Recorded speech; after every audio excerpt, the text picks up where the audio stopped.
शहीद भगत सिंह जी की जयंती की पूर्व संध्या पर पदयात्रा में सिख शरणार्थियों का छलका दर्द। देश विभाजन के दौरान पश्चिमी पाकिस्तान में सब कुछ लूटा। सुखद भविष्य की चाह लेकर प्रदेश में आए शरणार्थियों का हाल कुछ यूं है कि 75 वर्षों के पश्चात भी उन्हें सरकारी स्तर पर इंसाफ नहीं मिल सका और आज भी उनमें वर्ष 1947 की मर्मभेदी पीड़ा व्याप्त है और उसकी टीस से अपनों के बीच ही पंजाबी शरणार्थी पराया महसूस कर रहे हैं। दरअसल तत्कालीन राष्ट्रपति श्री राजेंद्र प्रसाद के आदेश के बावजूद राज्य सरकार ने अब तक चितकोहरा स्थित सैकड़ों पंजाबी शरणार्थियों को अर्जित जमीन उपलब्ध नहीं करा सकी है।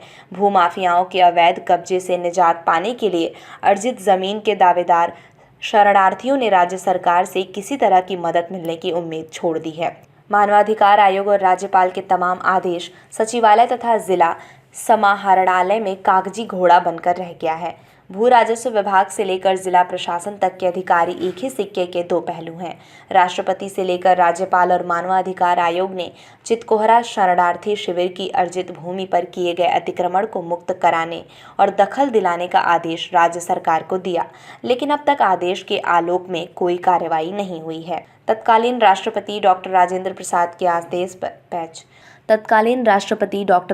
प्रसाद के आदेश पर पश्चिमी पाकिस्तान के पंजाब प्रांत के गुजरवाला समेत अन्य जगहों से आए 300 शरणार्थी परिवारों के लिए राज्य सरकार ने 14 बीघा और 14 कट्ठा से अधिक जमीन चितकोहा में वहां के जमींदार अजीजुद्दीन अशरफ एवं अन्य भूपतियों से अर्जित की थी, जो बिहार सरकार के गजट 121 सितंबर 1949 में बतौर रिकॉर्ड दर्ज है। इसमें दावेदार पंजाबी शरणार्थियों के लिए 4.86 एकड़ जमीन भी गजट में शामिल है।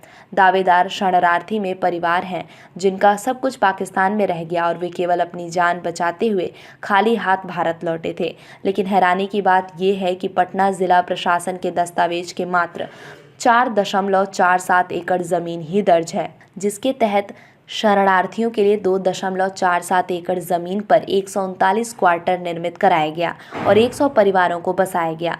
शेष बची 2 एकड़ जमीन पर जिला प्रशासन के अधिकारियों की मिलीभगत से अतिक्रमणकारियों ने कब्जा जमा लिया। उक्त अवैध कब्जे में पड़ी जमीन पर पंजाबी शरणार्थियों को आज तक नसीब नहीं हो सका। चितकोहरा के उस अतिक्रमित जमीन पर भूपतियों ने अपने गुंडों को बलबूते बाजार भी लगा रहे हैं और पैसा उगाही कर रहे हैं। इस जमीन को अतिक्रमण से मुक्त कराने के लिए राष्ट्रपति सचिवालय में 8 जून 2003 को पटना के जिलाधिकारी को आदेश दिया और उस जमीन पर शरणार्थियों का दखल कराने का दिशा निर्देश भी दिया। फिर भी जिला प्रशासन ने अतिक्रमणकारियों को हटाने के लिए कोई कार्रवाई नहीं की। इसमें पूर्व वर्ष 1989 में पंजाबी शरणार्थियों के लिए अर्जित जमीन पर अतिक्रमण का मामला बिहार विधानमंडल में आया और फिर दोनों सदनों ने चितकोहरा स्थित पंजाबी शरणार्थी कॉलोनी की अर्जित जमीन से अतिक्रमण हटाने और उस पर दखल दिलाने को आदेश राज्य सरकार को दिया, लेकिन उस आदेश को भी ठंडे बस्ते में डाल दिया गया।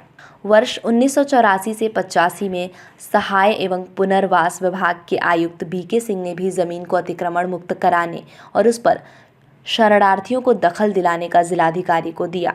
इस आदेश पर जिला प्रशासन के भू अर्जन अधिकारी ने सहाय एवं पुनर्वास विभाग के अधिकारियों के साथ एक बार फिर चितकोहरा में शरणार्थी पंजाबी कॉलोनी के ज़मीन का सीमांकन किया और अतिक्रमित ज़मीन पर पक्का का स्तंभ गाड़ निशान लगाया, लेकिन दूसरे दिन ही अतिक्रमणकारियों ने सारे स्तंभ को उखाड़ फेंका। इस मामले में 21 जून 2000 को मानवाधिकार आयोग ने अतिक्रमित ज़मीन को मुक्त कराने और उस पर शरणार्थियों को दखल दिलाने का आदेश मुख्य सचिव बिहार सरकार को दिया। फिर भी जिला प्रशासन ने अतिक्रमण से ज़मीन को मुक्त कराने संबंधी कोई कार्यवाही नहीं की। आज आप लोगों ने प्रदर्शन किया, क्या डिमांड है और क्या परेशानी है आप लोगों को? देखिए, सबसे पहले हम लोग आज जो शहीद आजम भगत सिंह की जयंती पे पूर्व संध्या पे हम लोग आज फेरी निकाले हैं। जो फेरी निकली है शहीद आजम भगत सिंह पार्क से गुरुद्वारा होते हुए, चितकोहरा गोलंबर होते हुए, मनोहर मंदिर होते हुए, मस्जिद होते हुए यहाँ पे इसका समापन किया गया। यहाँ पे उनके फूल पे तिल चित्र पे अर्पण किया गया। हम लोग की मांग ये है कि हम लोग 76 साल का दर्द अभी तक सरकार नहीं समझ रही है। एक कॉपी मैंने आपको दी है, वो दर्द में है, सब उसमें लिखा हुआ है कि हम लोग को 4 एकड़ 47 जिसमें दिया गया, ठीक है, जिसमें 2 एकड़ 27 जिसमें हम लोग को प्राप्त हुआ।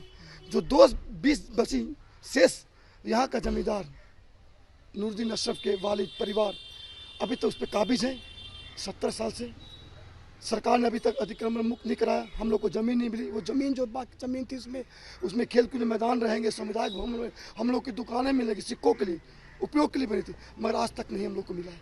हम लोग यही सरकार से मांग है, अपील है कि जो सरकारें चली आ रही थी जगन्नाथ मिश्रा विदेशी दुबे के समय में, उन्होंने उसकी अनुशंसा भी की, अमेंडेंट कॉपी में भी लिखा हुआ है कि यहाँ पे जगह को पार्क का निर्माण किया जाए, मगर अभी तक इस पार्क का निर्माण नहीं हुआ। तो पार्क का हम लोग निर्माण चाहते हैं, यही चाहते हैं। ऑर्डर है कब्रिस्तान वगैरह बनाने देखिए ऑर्डर ये है कि देखिए सरकार ये जगह 100 वर्ष से खाली थी। वहाँ देखिए आप सामने देखिए ऑलरेडी कब्रिस्तान है, ये जगह 72 में प्लॉट खाली पड़ा हुआ है। तो यहाँ पे कुछ जो भू माफिया हैं कब्रिस्तान का नाम लेके वो लोग कब्जा करना चाहते हैं। कोई सरकारी आदेश नहीं आया? सरकारी देश की मतलब डीडीसी ने आदेश दिया कंस्ट्रक्शन का, हम लोग एक तरफा फैसला किया। हम लोग को बोला गया, एक मीटिंग हुई, डेट भी दिया गया, उस कॉपी में लिखा हुआ है, डेट भी दिया गया, उस डेट में हम लोग को नहीं बुलाया गया और एक तरफा फैसला लिया गया कि ये इसको बाउंड्री वॉल किया जाए, घेराबंदी की जाएगी। वही हम लोग सरकार से मांग कर रहे हैं। हम लोग की दर्द नहीं समझ रहे सरकार, उसी के दर्द पे हम लोग सारे सिख समुदाय घेराबंदी किस लिए की जा रही है? कब्रिस्तान के लिए, कब्रिस्तान के लिए, और यहाँ सौहार्द खराब करने के लिए की जा रही है। आप ये देखिए बीचों बीच बहुमूल्य इलाका हिंदू सिख का, क्या यहाँ पे कब्रिस्तान कैसे बना है? जब ऑलरेडी 100 साल जमीन खाली है, ऑलरेडी आपका कब्रिस्तान बना हुआ, उसकी डिमार्केशन किया हुआ, ऑलरेडी बगल में आपका कब्रिस्तान है, तो किस तरह कब्रिस्तान खोजेगा? सरकार जितने भी नव निर्माण है, खाली जगह है, उस पर घेरा पार्क बनाने का काम कर रही है, ऑफिस बना रही है। तो यही एक जगह मिली सरकार को, बल्कि सरकार हम लोग की ये जगह खेल कूद की देगी, पार्क की देगी। सरकार ने कहा भी था पिछले सरकार ने इसको पार्क बनाया जाए, मगर अभी तक नीतीश कुमार ने, माननीय मुख्यमंत्री जी ने पार्क निर्माण नहीं किया। क्या नाम आपका? हीरा सिंह बग्गा, उपाध्यक्ष गुरुद्वारा सिंह सभा चितकोरा। यहाँ कब्रिस्तान बनाने का बात हो रही है कि यहाँ पे कब्रिस्तान बनाया जाए।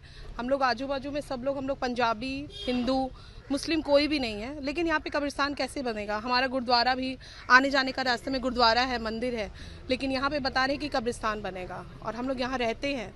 इस जगह पे कब्रिस्तान हम नहीं बनने देंगे। हम यही सरकार से अपील है कि हमें कब्रिस्तान नहीं बनाना देना चाहिए। क्या नाम आपका? नेहा चावला।